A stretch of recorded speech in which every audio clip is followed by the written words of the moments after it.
আলহামদুলিল্লাহ, সাকিব এগ্রো লিমিটেডে আপনাদের সবাইকে স্বাগতম। আজকে ভাবলাম মুরগিগুলোকে নতুন কী খাওয়ানো যায়, তাই ভাবলাম আজকে তাদেরকে হালকা ফিডের সাথে আটা মিক্সার করে খাওয়ালে কী হয়। আটার পরিমাণটা যদিও বেশি, ফিডের পরিমাণ খুবই কম।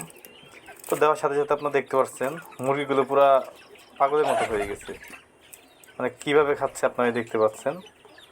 ওগুলো হাতে এনে ধরার পর তারা হাত থেকে ঠুকে ঠুকে খাচ্ছে, আবার যখন নিচে রেখে দিচ্ছি তখন এখান থেকে খাচ্ছে। তো মাশাআল্লাহ, মানে তাদের খাওয়ার আগ্রহ দেখে খুবই ভালো লাগলো।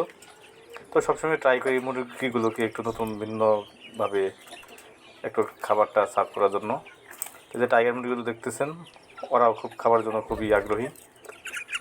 আর সবচেয়ে বেশি ফার্মি মুরগিগুলো, মানে ওরা খাওয়ার জন্য খুবই আগ্রহী থাকে সবসময়, মানে আটাগুলো নিয়ে যাওয়ার সাথে সাথে ওরা খায়। তবে জানি না এটা ওদের পাকস্থলীর জন্য ভালো হবে না খারাপ হবে। তো আপনারা যদি কেউ জানেন যে এটা আসলে ওদের জন্য উপকারী হবে না আবার পরে কোনো প্রবলেম দেখা দিবে, অবশ্যই আমাকে কমেন্টে জানাবেন, আমি কৃতজ্ঞ থাকবো। আর নিত্য নতুন ভিডিও পেতে সাকিব এগ্রোর সাথে থাকবেন। সকলে ভালো থাকবেন। আল্লাহ হাফেজ, আসসালামু আলাইকুম।